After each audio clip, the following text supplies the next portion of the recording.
Então, que eu quero falar nessa noite de dispensação, e é um assunto muito extenso, né?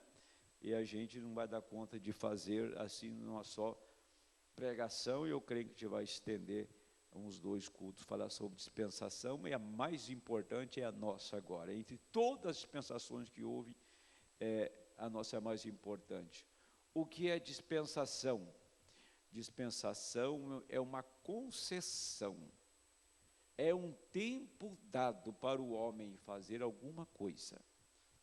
Teve a dispensação antediluviana, dos dias de Noé, teve a dispensação pós-dilúvio, que foi até os patriarcas, teve a dispensação patriarcal, teve a dispensação dos profetas, e toda a dispensação termina com o Deus onipotente, com um sinal de Deus. A dispensação de Noé terminou com Deus tratando com Noé. A dispensação dos patriarcas terminou com a libertação dos hebreus, quando o anjo encontra Moisés na sarça. A dispensação dos profetas terminou com Gabriel trazendo uma mensagem para Zacarias. Cada dispensação para um povo, Deus termina com um sinal e com anjos. Então, a nossa dispensação, ela é sumamente importante. Para perceber, para compreender, nós não devemos fazer ao contrário o que diz as Escrituras. Eu acredito que a pior coisa é uma pessoa querer fazer o errado ser o certo. Isto é uma coisa intrigante. É quando nós queremos dar um jeito de ajeitar o errado e fazer com que ele passe por certo. Que coisa terrível, mas é uma verdade. Conhecer o que é certo e fazer o que é errado, isto é pecado. Aí está o pecado. Conhecer o que é certo e fazer o que é errado, aí está o pecado. Fazer contrário o Espírito Santo. Agora, quando o anjo do Senhor está passando entre nós, sem dúvida ele passa em cada culto, estamos tão alheios ao culto que está sendo feito, que nós não vemos, que nós não percebemos. Por isto, eu tenho um trabalho com a juventude aqui, e agora tratando um assunto muito relevante, dos selos. Eu vou pedir para os meus irmãos que, sendo um assunto tão relevante, e a juventude tem estudado e outros têm estudado, e como tivemos os 2 últimos aí, o primeiro selo foi excelente trabalho, muito instrutivo, mas às vezes tem irmãos, esse estudo não é para mim, então é para quem? Não é para mim, fica ali fora. Eu não quero nenhuma atividade dentro dessa igreja quando estiver sendo pregado a palavra ou ensinado qualquer assunto com respeito à palavra. Não quero. Se quiser conversar, então eu vou conversar bem longe da igreja. Mas aqui não vai ficar mais não. Porque se a gente quiser encontrar o favor de Deus, se nós queremos ver aquela hora, nós temos que estar ligados, temos que estar exatamente na posição de um crente. É a mesma coisa de eu estar pregando aqui, né, pregando aqui agora, se eu tivesse, né, uma contabilidade na igreja e o meu tesoureiro estivesse fazendo a contabilidade da igreja. Não. Se isso acontecesse, ele pararia com a contabilidade. Ele faz antes ou faz depois. Na hora do culto eu não quero mais nenhuma atividade fora sentar e ouvir a palavra. Porque se isto, para mim, isso caiu a minha ficha, porque não, mas está trabalhando na igreja, serviço do Senhor. Quem trabalha dentro da igreja para deixar a igreja em ordem são os diáconos, somente eles, e mais ninguém. Então não quero nenhuma atividade assim, alheio ao culto, porque depois que o culto termina, o camarada vai embora, mas não sabe nada que aconteceu, ele não vem no culto, né? Prefiro fazer alguma outra coisa aqui na igreja, mas menos adorar o Senhor. Então quero avisar as irmãs que ficam lá em cima, ou elas ficam ouvindo lá, ou desce aqui. Do contrário, não vai ficar lá mais, porque a coisa, o tempo é muito sério, a hora é muito avançada, e não é tempo da gente ficar agora alheio ao que está sendo ensinado, ensinando selos aqui, e meia dúzia não está nem aí para isto, parece que são exegeta nos selos, né? Essa matéria exegética é análise de cada palavra, isso é uma teologia profunda. Parece que são doutores no assunto que não tem mais necessidade daquilo. Nós vamos nos ajuntar de uma maneira muito séria daqui por diante, tá? Muito séria. Veja bem, alheio ao culto, alheio que está sendo pregado, alheio a tudo, o mal, o problema, quem está sendo prejudicado é a pessoa que está fazendo aquilo. Ela está sendo prejudicada. Porém, tem uma coisa, se o pastor é advertido e ele deixa isso quieto, então ele fica responsável por aquilo. Entendeu? Nós temos um tempo para tudo. Temos um tempo para cantar, tempo para orar, temos tempo para tudo. E tem um tempo de nos aquietar e ouvir o Senhor falar. Esse é o tempo mais importante que não pode ficar alheio a nós. Bom, veja bem, é isso que estamos tratando. Quando as pessoas começam, veja o que eu vou dizer, quando eles começam a ficar desinteressados no culto, e não prestam atenção, o termômetro começa a descer, o termômetro começa a baixar, e começa a descer a temperatura, e vai cair no esfriamento, vai cair no desinteresse. Por que isso acontece? Porque aquilo que alimenta a sua alma é somente a palavra, e o alimento tem sido rejeitado. Cair é uma coisa fácil, subir é mais difícil, né? Subir é mais difícil. Se o que é errado, né? Se faço o que é errado, por não conhecer o que é certo, então eu tenho uma chance. Se eu faço errado, você toma um remédio errado, até você encontrar um médico que diz, rapaz, esse remédio não vai te fazer bem nenhum, esse remédio está errado. Você joga aquele remédio fora e compra o certo.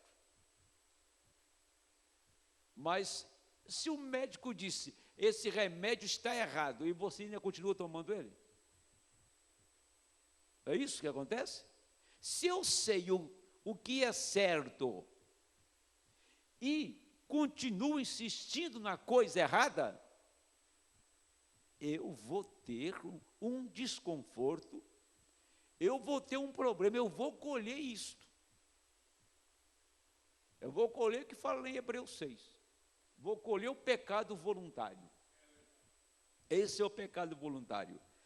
Se faço o que é errado, por não conhecer, eu tenho uma chance. Mas quando eu conheço o que é errado, o que é certo, e não faço, é onde estou caminhando com sapatos de pregos, aonde os anjos temem passar. Então, se é o momento de nós ficarmos em ordem, é agora.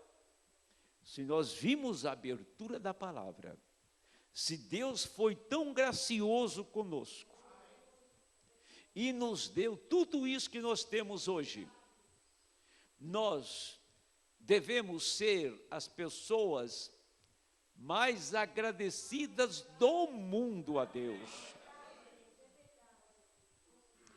E não deveria existir nenhum obstáculo que te impedisse de vir na casa do Senhor adorá-lo. Porque quantos desejariam estar assentado neste banco aonde você está? E não estão, não alcançaram esta graça, não alcançaram o favor de Deus para isso. Mas você tem um lugar no coração de Deus, no corpo de Cristo. E nós, quando nós chegamos aqui, nós temos que ter consciência que estamos sentados em lugares celestiais, em Cristo. Agora, veja também que naquele dia, um povo que não vai ter uma vírgula de escusa somos nós. Porque Deus, o Senhor, abriu a sua despensa e derramou todo o alimento que Ele tem aqui na terra. Foi isso que Ele fez, abriu sua palavra. Nós olhamos assim, mas como Ele não pode ver que os selos estão revelados e os selos estão abertos? Gente, não é que Ele não quer ver, Ele não pode ver, Ele não teve a graça de ver, é isto. Porque uma pessoa entra em doutrina errada, não, mas ele entrou numa doutrina tão errada, mas ele não viu a doutrina errada, ele crê que ela é certa. Isso é a permissão divina, não é porque ele quis fazer propositadamente. Os que pregam os desvarios aí, que estão violando completamente, chocando com os ensinamentos do irmão Branham, porque não é que eles são irreverentes, não. Por que os fariseus crucificaram o Senhor Jesus Cristo? Porque sabia que Ele era Deus? Porque sabia que Ele era o Messias? Se eles soubessem que Ele era Deus, era o Messias, nunca eles tinham feito aquilo. Eles fizeram porque achou que Ele era um usurpador, achou que era um mentiroso, era um amotinador. Porque quando Ele pregava, só condenava eles, porque eles estavam errados. E a única maneira de uma pessoa acordar é condenar ela. Condena, deixa o Espírito Santo te condenar por um erro seu, e você vai ver como você se conserta rapidinho. Mas se o Espírito Santo nunca te condenar por aquele erro, você morre com ele. Quando Ele está nos corrigindo, condenando por um erro, está procurando tirar-nos do atoleiro. Esse é o propósito de Deus. Mas, como diz Salomão, temos dura cerviz. Cerviz é aqui, ó, sabe o que é? Coluna cervical. Por que fala cerviz? Você nunca é capaz de abaixar. Está sempre com o nariz para cima e achando que você é a única pessoa certa do mundo. E não aceita ninguém, opinião de ninguém. Se o pastor prega, você toma a parte que convém para você, o resto você joga de um lado, isso aqui eu não aceito. Então é de dura cerviz. Não abaixa a cabeça nunca, quando o Espírito fala. Esse é o grande problema. Se as pessoas fizessem um exame de consciência do que Deus fez por elas, ah, meu Deus do céu, ele chutava tudo que está na frente dele e viria para a casa do Senhor, e a igreja era um fogo ardente noite e dia. Sabemos que nós não temos nenhuma chance. Ou fazemos com aquilo que nós temos recebido agora, ou nós perecemos. Agora é um tempo terrível. Eu estava vendo um camarada falar, e eu escrevi a frase dele na hora, porque eu achei importante a frase daquele homem. Ele falou uma besteira. De todas as besteiras que ele já falou na vida dele, que eu não tenho conhecimento de todas, mas anteontem ele falou a maior da história. Ele falou assim, olha,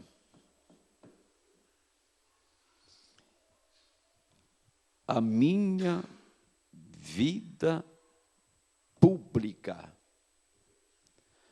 a minha vida pública é a mais honesta e perfeita que há.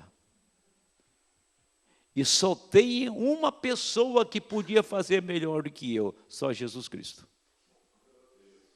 Não, a frase eu escrevi, né? Já ouviu essa frase? É? Ele não sabe o que ele falou. Ele fez uma comparação. A primeira pessoa é Cristo, a segunda sou eu. Ele vai quebrar a cara. Dessa vez ele está enroscado, porque por acaso eu ouvi isto. Foi ele mesmo, os camaradas aí. Pois bem, então nós vamos falar desse assunto que nós lemos as Escrituras. Agora, vamos dar mais uma lidinha aqui, no capítulo 6 de Gênesis, quando Deus vai finalizar uma dispensação, 6:13, ele disse, então disse Deus a Noé, o fim de toda a carne é vindo perante a minha face, porque a terra está cheia de violência, eis que os desfarei com a terra. No capítulo 7, o Senhor disse, capítulo 7, verso 4, diz, porque passados ainda 7 dias, farei chover sobre a terra 40 dias e 40 noites, e desfarei de sobre a face da terra toda a substância que fiz. Tá? Quando Deus anuncia o dilúvio a Noé, Noé podia pregar assim, amanhã vai haver um dilúvio. Daqui um mês vai haver um dilúvio. Daqui um ano. Noé pregou com toda a segurança, Deus vai desfazer com este mundo. Quando, Noé? Eu não vou dar a vocês uma data, mas Deus vai desfazer com tudo que está aqui. Vejam bem, ele tinha a mensagem, mas ele não colocou uma data específica. E ali foi exatamente uma geração, foram 120 anos. Quando a dispensação ia terminar, findar a dispensação, o trabalho de Noé já estava concluído, a arca estava pronta, só faltava o juízo. Só faltava ele cumprir a promessa, fazer chover. Porque o trabalho de Noé estava concluído. E quando estava concluído, Deus recolhe Noé e disse assim para Noé: olha, agora vai ficar 7 dias ainda sem chuva. Então Noé sabia que durante 7 dias não ia chover, mas que quando findasse aqueles 7 dias, a chuva ia começar. Foi lá na primeira dispensação. Na última dispensação, que nós tivemos 7 dispensações, porque cada era foi uma dispensação. Vou falar mais acuradamente nos próximos cultos. 7 dispensações. Cada mensageiro foi uma dispensação. Paulo, em Colossenses, fala que ele estava naquela dispensação. E quando chega no final da dispensação, das 7 eras da igreja, então Deus anuncia o fim. Anuncia o fim exatamente quando, no ano 1909, ele traz um homem no mundo que traria o fim. Noé trouxe o fim do povo antes do dilúvio, trouxe o fim daquela geração, aquela dispensação. O Senhor Jesus trouxe o fim da dispensação dos profetas, da lei. O irmão Branham traz o fim da dispensação gentílica. Paulo deu abertura à dispensação gentílica. E o irmão Branham põe fim na dispensação gentílica. Mas quando ele foi pregar o fim dela, ele então tinha que abrir conforme as escrituras que substanciava, que vindicava o irmão Branham, que é Apocalipse 10:7, aquilo tinha que se cumprir. E o irmão Branham sabia que aquela passagem das escrituras, enquanto não se cumprisse, Deus estava ainda tratando com o mundo. Deus ainda estava tratando com os denominacionais, enquanto aquela escritura não se cumprisse. Mas quando ele foi levado para abrir os 7 mistérios, se você observar o que Deus fez através do irmão Branham, se você voltar atrás, você encontra a mensagem do irmão Branham em Daniel. Aonde? Na estátua. Cabeça de ouro, peito de prata, ventre de bronze, não é isso? Pernas de ferro e dedos de ferro e barro. Começa com a cabeça de ouro, Nabucodonosor, e vai descendo até a destruição desses reinos. O reino babilônico, o medo-persa, o grego e o romano, 4 reinos. E o último reino, por um lado ele era forte, que era ferro, do outro lado ele era frágil, que era barro. Ferro e barro não dão ligação, não dão liga. Esse é o reino. Agora Deus começa embaixo e começa a subir também na imagem perfeita do Senhor. A imagem dele começa embaixo e termina na pedra angular. Faz ao inverso estátua de Nabucodonosor começa com ouro e termina com barro. Aqui nós começamos com barro e termina com ouro. Então ali está a mensagem do irmão Branham. A pedra cortada sem mão de Daniel foi quando ele jogou a pedra para cima e veio o redemoinho e cortou a pedra da montanha. Quando ele joga a pedra para cima, ele profetiza. E aquela profecia era a 7ª praga que veio, que foi o terremoto no Alasca. Então aí está se cumprindo a profecia de Daniel.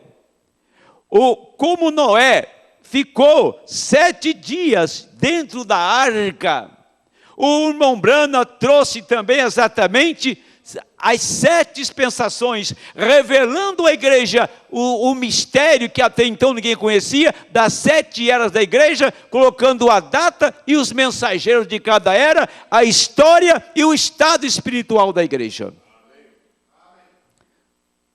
Mas quando ele abre os 7 selos, quando ele revela os mistérios, então ali ele tinha a mesma situação, a mesma condição espiritual de Noé, porque ele entrou na arca, e o profeta disse que Jesus Cristo iria tomar lugar, ele teria que sair, e Jesus tomar lugar. É isso que ele falou no 7º selo. Quando então foi abrir o 7º selo, ele sabia que agora a dispensação gentílica estava encerrada, que Deus não trataria mais com esse mundo, e que o juízo ia começar a assolar o mundo, e a partir de 63 o juízo começou a assolar o mundo, e nunca houve tanta perversidade, nunca houve tanta violência, nunca houve tantos terremotos, nunca houve tanta agitação na natureza, nunca houve coisas tão ruins como tem acontecido.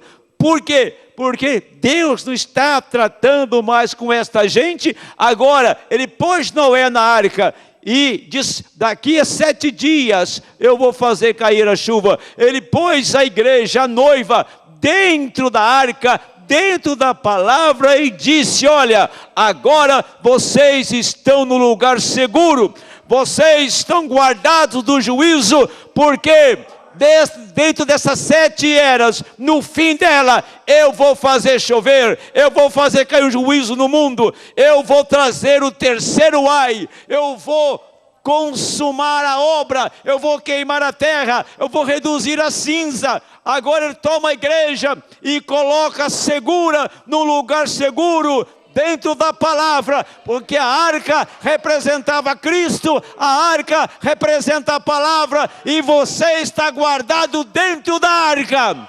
Então é certo que o juízo vai cair sobre a terra, não temos dúvida disso. Amém. Pois bem, veja bem, Abel, veja lá, para você ver uma coisa, Abel captou o plano de redenção. O que estava na mente de Abel foi o que Deus tinha em sua mente. Plano de redenção estava na mente de Abel. Como que Abel aproximou de Deus da maneira provida por Deus? O Senhor, veja bem, o Senhor abriu um dos maiores mistérios para Abel, o plano de redenção.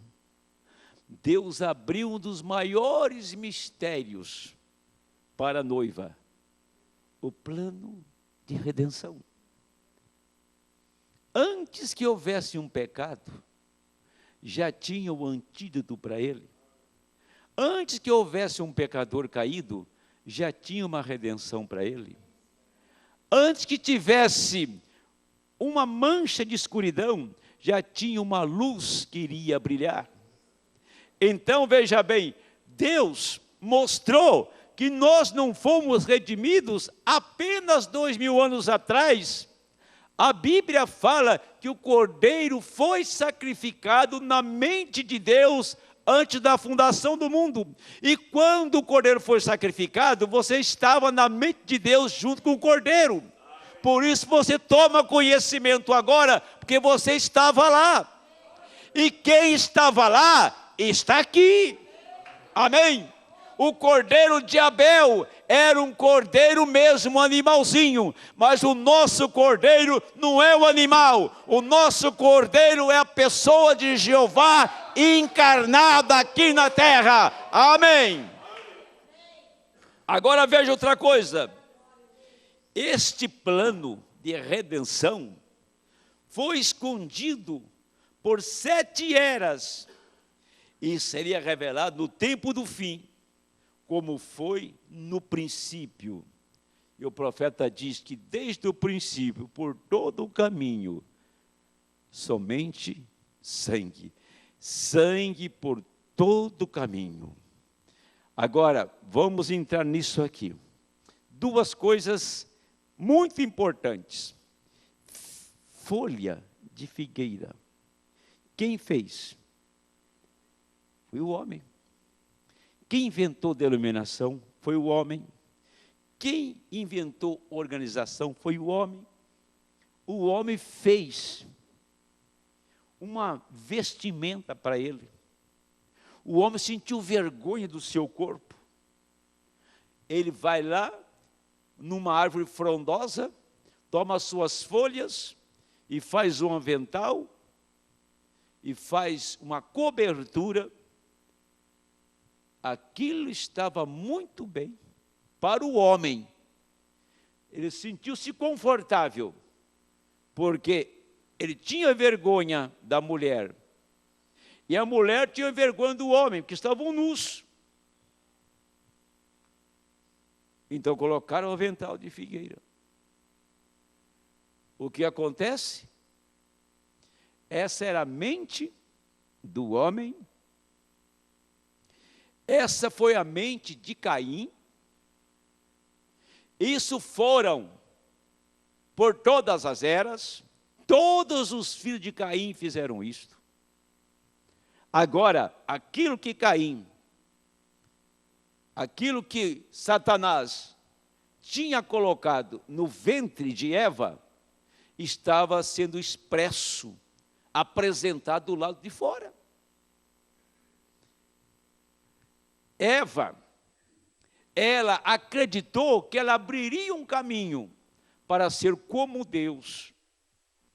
E que ela iria experimentar algo que Deus tinha escondido dela.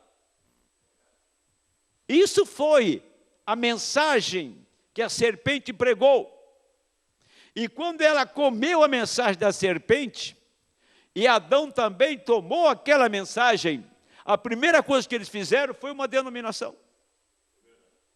A primeira coisa que acontece com o homem, com o líder, é quando ele concebe em sua mente um pensamento de abrir uma igreja e colocar tal nome nela e fazer tal tipo de trabalho, como elas prosperaram hoje. Como hoje não tem uma igreja nominal vazia, estão lotadas, o mundo todo tornou-se religioso, como foi nos dias de Noé, como foi naqueles dias passados. O mundo hoje é religioso. A mente do homem está ali, a folha de figueira de novo. É o que Adão fez logo que ele sentiu o pecado. Ele não tinha saída, ele não tinha para onde ir. O que é que eu vou fazer agora? Eu vou fazer uma folha de figueira, eu não tenho para onde ir. O que é que eu faço? Eu vou por uma igreja, eu vou me tornar um religioso, essa é a minha saída. E então o homem vai lá e coloca uma religião na sua alma, coloca uma folha de figueira e está tudo bem com ele. E ele nunca vai sair desta folha de figueira, dessa mente humana carnal, a menos que ele esteja na mente de Deus antes da fundação do mundo, a menos que ele tenha a mente de Abel, que possa ver o plano de redenção. A menos que ele receba a palavra. Se ele não receber a palavra, se ele não receber a mensagem da hora, ele vai morrer vestido de folha de figueira e não há recursos ali para colocá-lo no céu. Entenderam? Agora, por que Abel, quando chegou o tempo dos 2 homens vir adorar a Deus, Caim olhou assim e disse: olha, meu pai e minha mãe, a primeira coisa que eles fizeram foi uma religião. Tomaram a vida botânica, fizeram um avental, se vestiram. Agora, eu também posso fazer um altar, e Deus vai gostar deste altar, porque eu vou colocar toda a minha plantação aqui. Vai ser um altar bonito, florido, colorido. Vai ser um altar que vai chamar a atenção de Deus. Aquilo estava na mente de Caim. Aquilo veio lá da serpente. Aquilo entrou no Éden. E Eva e Adão se vestiram com este avental. Agora Caim toma o mesmo produto que Eva tomou e põe no seu altar. O mesmo produto que Eva tomou, pôs no seu altar. Mas quando Jeová veio se derramando no jardim, amor e graça, e olhou para o casal caído em pecado, e tinha que pôr para fora daquele lugar, eles não podiam ficar no jardim mais, tinham que sair dali. O profeta fala que ele veio derramando amor e graça. Olhou para o casal,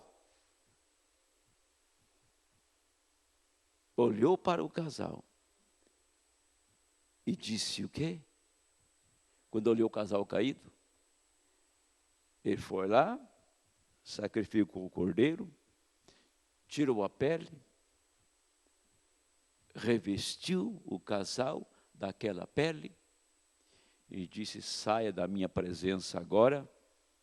Mas quando eles estavam saindo da presença de Deus, disse o irmão Branham que Jeová soletrou a palavra amor, e amor é graça. Eu vou trazê-los de volta. Eu os trago de volta. Eles saem daqui, mas eu vou trazer de volta, porque eu provi um caminho para que eles voltem. Com folha de figueira, se eles saíssem da minha presença, com a sua religião, não tinham mais como voltar. Mas eles estão saindo da minha presença, não mais com folha de figueira, está saindo com pele de ovelha. Uma vida foi dada em lugar deles, o sangue foi derramado. Um dia o meu próprio sangue eu vou derramar, vou abrir o caminho para que eles voltem ao jardim de novo. Então, este plano nunca foi revelado em tal grau de conhecimento como chegou hoje. Por que foi? Deus fez isso, porque Ele tinha que fazer isso, porque aquela dispensação já estava findando, Ele tinha que abrir uma outra dispensação, e essa dispensação não é terrena, é celestial. Essa dispensação não é para você continuar aqui, é para sair daqui, amém? Ela é diferente das demais dispensações. Ele fez um caminho para o homem voltar. Agora, para o homem voltar, ele teve que entrar no homem para trazer o homem de volta. E aí, ele faz esse caminho para Abel. Abel olhou e disse: mas o que estava na mente de Deus era sangue. Era um cordeiro. E foi o que aconteceu com meus pais ali. Jeová não aceitou o sangue, o avental. Jeová matou um cordeiro. Agora, se eu quiser que Jeová aceite o meu culto, minha adoração, eu tenho que fazer a mesma coisa. Então Abel foi lá no seu rebanho e olhou para as suas ovelhas. Qual que é a melhor que eu tenho aqui? Qual é a mais sadia? Qual é a mais robusta? A melhor é essa. Pois é esta, eu entrego a Jeová. Ele pegou aquela ovelha, pegou um cipó de videira, amarrou o cordeirinho, veio arrastando até uma rocha, subiu naquela rocha, deitou o cordeiro e cortou sua garganta. Abel teve o sangue, teve o seu corpo salpicado com o sangue daquele cordeiro, a mão de Abel cheia de sangue, cordeirinho morto, inerte naquela rocha. Jeová trovejou do céu e desceu ali para consumir a adoração e o sacrifício de Abel. Então nós entendemos que Jeová, para fechar a dispensação, ele iria trovejar do céu, ia descer aqui na terra e mostrar todo o caminho de volta, até lá no Éden. Ele abriu o caminho através de profetas, patriarcas, e o último caminho foi o caminho perfeito, que foi o seu Filho Jesus Cristo. Então ele colocou sangue desde o altar de Abel, ele colocou sangue desde a hora que ele revestiu Adão, por todo o caminho, ele veio manchando o caminho, salpicando o caminho com sangue, sangue, sangue, sangue, até que a própria vida dele se pôs num homem de pele, chamado o Messias, o Senhor Jesus. Jeová desce na terra e reveste de pele, como Adão foi revestido de pele, ele se reveste de pele também. Agora o sangue dele corre em suas veias, sangue de Emanuel, sangue que abriria a palavra, sangue que trovejaria na montanha, sangue que deu a palavra falada para o irmão Brana, sangue, sangue todo tempo. E chegando nesta hora, ele desce na igreja e põe o sangue dele na igreja, e o sangue dele é o Espírito Santo da igreja, abrindo a palavra e revelando que a dispensação gentílica terminou, e que esta é a dispensação do arrebatamento, da ressurreição.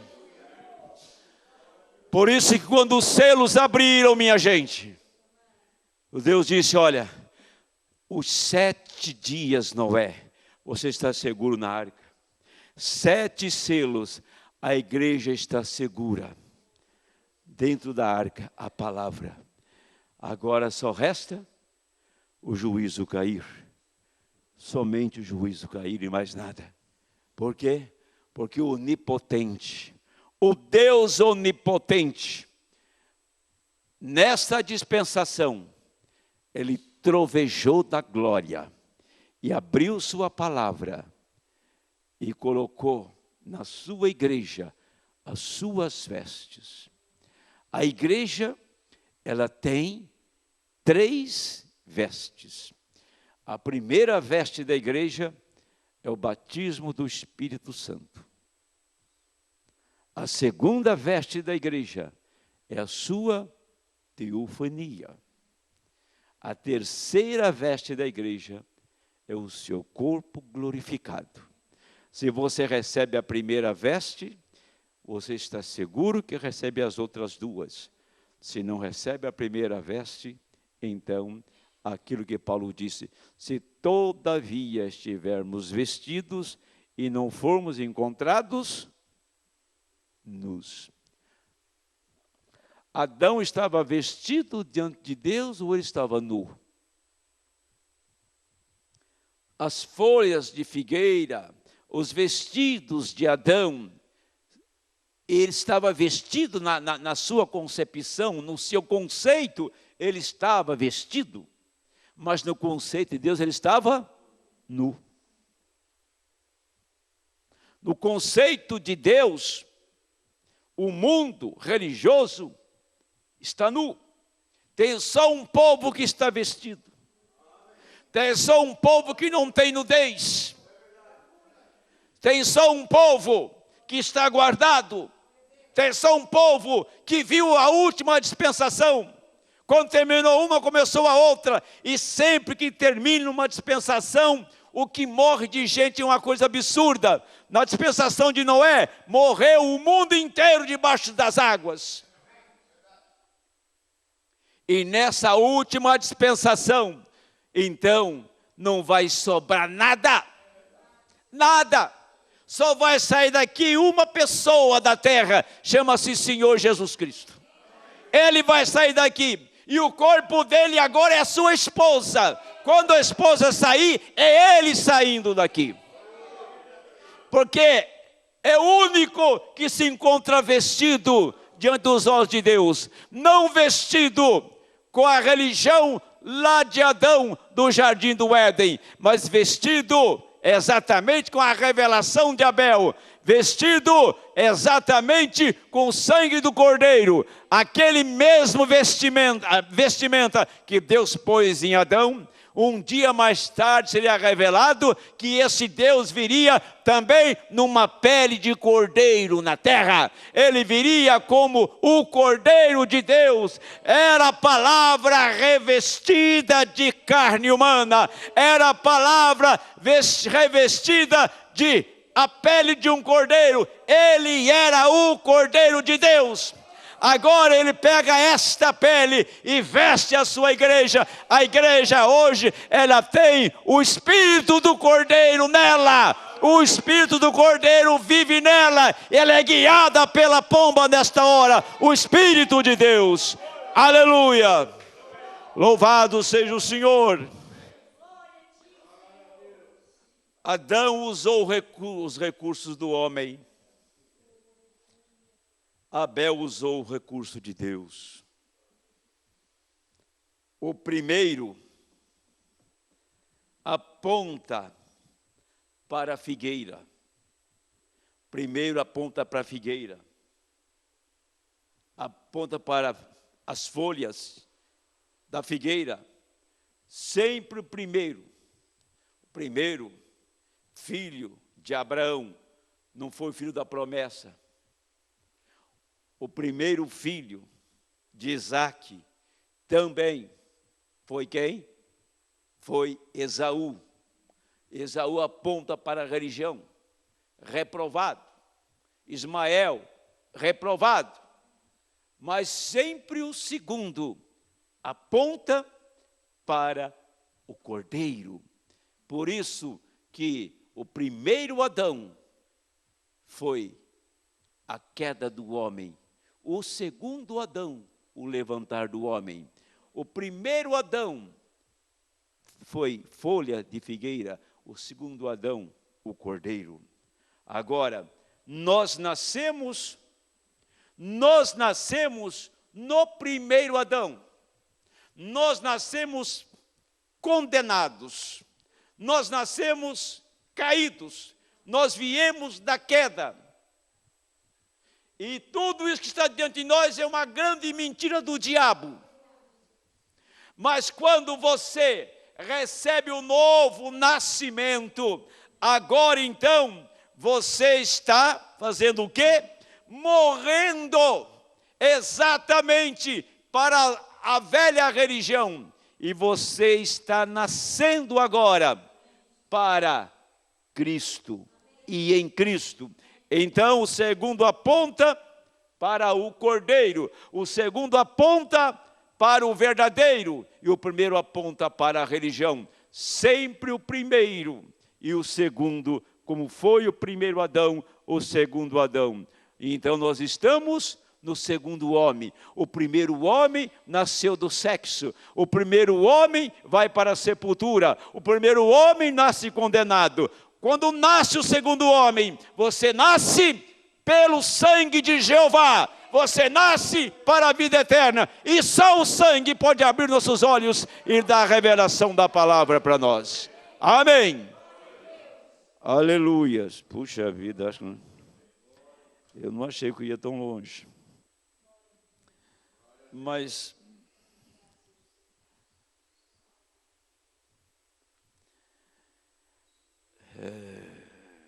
ficou difícil para mim agora, sabe? E vemos, eu estou com a mensagem de junção do tempo. Esse é o assunto que estou abordando, que está na mensagem junção do tempo. A junção do tempo. E vemos, enquanto ele segue adiante, enquanto Abraão assentado sobre sua tenda, e estes anjos lhe aparecem. Eles foram a Sodoma e Gomorra, e vimos que Deus naquele dia realizou milagres. Ele trouxe fogo dos céus e varreu a cidade e limpou a terra e a deu toda a Abraão. Deus queimou Sodoma. E aquela terra toda mais tarde Abraão possuiu. Ele não possuiu aquela coisa nojenta, pecaminosa, cheio de homossexuais. Mas depois que Deus fez virar cinza, aí ele tomou posse daquilo. Deus não vai dar essa coisa perdida para nós, podre no pecado, mas vai passar o fogo divino aqui, não vai sobrar nada. Aí ele dá essa terra para nós, restaurada, o Éden restaurado. Terá um Éden restaurado, não terá? Mas a noiva não vai estar no Éden, vai estar no jardim do Éden, aonde Jeová começou, lá atrás é onde Jeová termina. Lá tinha uma noiva que caiu, agora ele pega esta noiva aqui e põe lá no jardim, da onde ela saiu um dia. Amém.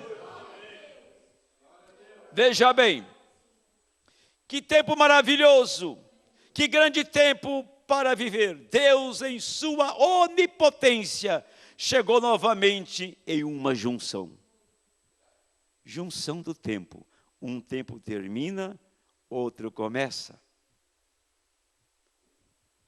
Então, o tempo das eras, Paulo 1:10 de Efésios, terminou a plenitude dos gentios. Mudou a dispensação. Essa é uma era que Deus não trata a não ser com os eleitos. Esta era, o profeta chamou a era da noiva.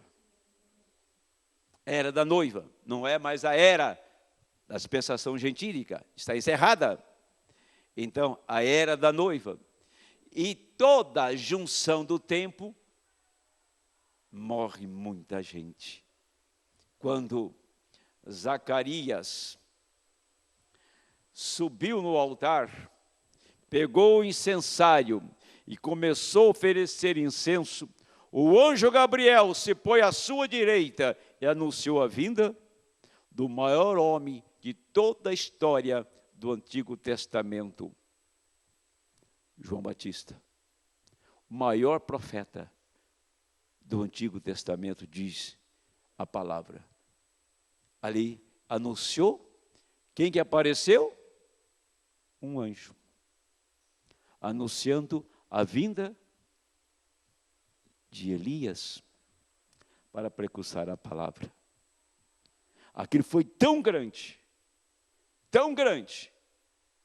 que o mundo todo passou por cima. Quando chega em nossa dispensação, na noite, na manhã do nascimento de Ilha Umbrana, um anjo desce na sua casa, numa estrela, entrou pela janela, anunciando que ele seria o precursor da segunda vinda. Quando Deus vai queimar Sodoma, ele manda anjos na casa de quem? Do seu eleito. Então Deus mandou o 7º anjo agora para os eleitos. Como ele foi em carne na casa de Abraão, ele vem em carne em nossa casa agora. Jeová, ele se apresenta diante de nós, antes de Sodoma ser queimada. Então Deus envia anjos. Antes de Deus afogar o Egito no Mar Vermelho, ele mandou um anjo na sarça ardente. Amém. Antes do Senhor aparecer em cena, ele manda um anjo para anunciar a Zacarias. Deus envia o anjo, e o anjo entra em nosso meio e traz esta mensagem, e temos que estar atentos à voz do anjo nesta noite. Amém. Aleluia. Eu penso que estou ficando sem tempo, tenho que me apressar. Ali veio uma onipotência, uma presença novamente. Havia um companheiro chamado Acabe, que tinha sido um crente no princípio, era casado com uma jovem chamada Jezabel. Acabe nasceu um judeu, circuncidado no 8º dia, de acordo com a lei, e foi criado em um lar religioso e cria em Jeová, mas se apaixonou por uma coisa idólatra, de olhos ligeiros. E hoje, bons homens cristãos estão caindo sob o balanço de tal tolice e glamour, porque aquele coração não tem se firmado em Cristo Jesus. Sim, que dia estamos vivendo, que tempo. Esta placa de sinalização está aqui, bem em nossa frente. Acabe, circuncidado ao 8º dia, nasceu numa família judaica, aprendendo os preceitos da lei de Moisés. Ele olhou para uma mocinha que não era judia, era uma mulher, era uma sidônia, e ela era bonitinha, se apaixonou por ela e casou com ela. Então, foi o casamento de Acabe com Jezabel, uma nação levantada nos preceitos e princípios bíblicos, uma nação que foi levantada pelo Evangelho, a quem mais enviou missionário através do mundo, uma nação que dela nasceu um profeta lá nas montanhas de Kentucky, e assim por diante, uma nação de cristãos, de homens cristãos, olhou para uma mulher bonita e se apaixonou por ela e se casaram. América tem casado com Roma, assim como Acabe casou com Jezabel. Mas o que aconteceu? Acabe, ele morreu conforme Elias tinha profetizado, assim ele morreu naquela batalha. Mas quando aquilo estava acontecendo, Elias, a sua palavra estava se cumprindo na morte de Acabe. Agora o que acontece? Está acontecendo que Acabe casa com uma Jezabel, e conforme o profeta disse, ele ouviu uma explosão, olhou para trás, Acabe estava revolvido em crateras, América, e Roma foi explodida. Assim, o Elias deste tempo disse que vai acontecer, assim diz o Senhor. Amém. Como Deus mostrou Sodoma em chama, ardendo para Abraão, Deus tem mostrado para a semente de Abraão, esse mundo em chama também. Mas Abraão nunca foi lá. Abraão só chegou naquele lá, depois daquilo ser purificado com fogo e enxofre. Amém? O tipo é perfeito. Eu vou terminar aqui, vou continuar domingo. Mas então, logo antes que Deus trouxesse o confronto para mostrar quem era Deus, houve um tempo onde havia um profeta que veio à terra, chamado Elias, que era ungido com a mensagem de Deus, e ele realizou o sobrenatural, e provou que a onipotência ainda era sobrenatural. Deus provou, não, e desceu aqui. Jeová não desceu na terra. Jeová pôs um homem na terra para provar a sua onipotência. Jeová pôs um homem na terra que podia fechar o céu, e ele fechou. Jeová pôs um homem na terra que chamou por fogo, e o fogo desceu. Jeová pôs um homem agora na terra que pôde provar que está chovendo aqui, mas tem uma seca lá fora. Jeová pode provar que ele pôs pão aqui, mas o mundo morre de fome ali. Amém. Jeová pôs um homem na terra que chamou por fogo, e este fogo cairá, porque já está falado a palavra. Amém. Como Elias o tisbita, o Elias de Malaquias 4 disse: eu vi o mundo em chama, eu vi a América em chama, eu vi Roma em chama, e não vai ficar nem raiz, nem ramo, assim diz o Senhor. Aleluia. Bem-aventurado, a onipotência está nesta noite aqui. A onipotência está aí onde você está.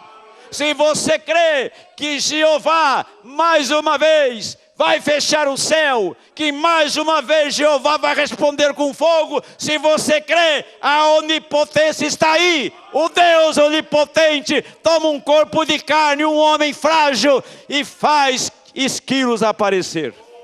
E pode parar tempestade. Toma uma igreja, como foi Micaías. Micaías cria na mensagem de Elias, da profecia de Elias. Elias não estava lá para ver Micaías, mas Micaías estava lá para sustentar o que Elias disse.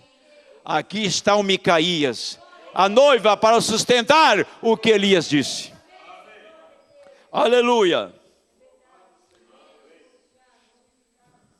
O profeta de pé ali fechou os céus e não choveu nos dias de seu ministério. Ele trouxe chuva dos céus, deu à terra. Anjos apareceram em cena. Preparou-lhe o pão de milho. Lá vem o anjo de novo. Depois que ele chamou fogo e matou os profetas, e Jezabel desencadeia uma perseguição, eles fogem e vai para debaixo de um pé de zimbro e disse: agora eu quero morrer, porque só tem eu. E o Senhor disse: Elias, tem 7.000 que você não conhece, mas que está fechado com sua mensagem. E o anjo desceu onde Elias estava. O anjo desceu onde estava o irmão Brana, lá no Monte Pôr do Sol. Ele pegou e deu um pão, cozinhou um pão em cima de uma pedra, e disse: Elias, come este pão. Elias comeu o pão que o anjo fez e caminhou 40 dias. Que pão! Que pão! O pão que ele deu para Elias o tisbita é o pão que estou comendo, que você está comendo, para caminhar sobre esse dia de juízo na terra. Amém. Ele caminhou 40 dias com o pão que o anjo deu a ele. E estamos caminhando um período de 40 e 40 é juízo, porque temos comido o pão que Elias comeu, que o anjo deu para ele. Esse é o pão. Aquele pão era Cristo, que Elias comeu e caminhou 40 dias. Amém. Preparou-lhe um pão de milho, que o manteve vivo por 40 dias, enquanto esteve ali no deserto com Deus. Anjos aparecem no tempo do fim. Todos os profetas e placas de sinalização apontam dizendo que este dia anjos aparecerão. Profetas se levantarão, sinais e maravilhas. E se Deus fez isso naquelas pequenas junções, ali atrás, o profeta fala, pequenas junções. Eu vou entrar nisso domingo. Pequenas junções, ali atrás. O que ele fará agora? Quando todo o inferno está solto? Todo o inferno está solto, gente. Vocês têm um bando de aloprado por aí. Todo o céu se soltará. Anjos aparecendo, sinais e maravilhas na terra. Os imitadores se levantando, Deus provando o que é certo e errado. Amém. Não tenho mais tempo, amados. A gente continua depois. Amém. Vamos ficar em pé em nome do Senhor. Aleluia. Glória a Deus. Estou dizendo, que mensagem maravilhosa. Junção do tempo, dispensação, pequenas junções. Eu posso mostrar depois para vocês, tem muitas junções lá atrás. Mas essa é a maior de todas as junções, porque finda-se o tempo e entra a eternidade. Agora, a eternidade, ela começou quando os selos abriram. Quando Noé entrou na arca, já tinha começado o juízo na terra. Ele já estava seguro lá, porém não choveu 7 dias. O tempo encerra ali e entra para a eternidade na abertura dos 7 selos. E as pessoas dizem, não, esse é o mesmo tempo lá dos dias de Laodiceia, é o mesmo tempo dos dias de Wesley, é o mesmo tempo dos pentecostais. Não é. As pessoas medem o tempo pelo calendário, e nós temos que medir o tempo pela palavra. Amém? Tem um tempo que não será mais tempo. Tem um tempo que não será mais tempo. O tempo para o mundo, para eles é tempo, para nós já inaugura a eternidade. Amém?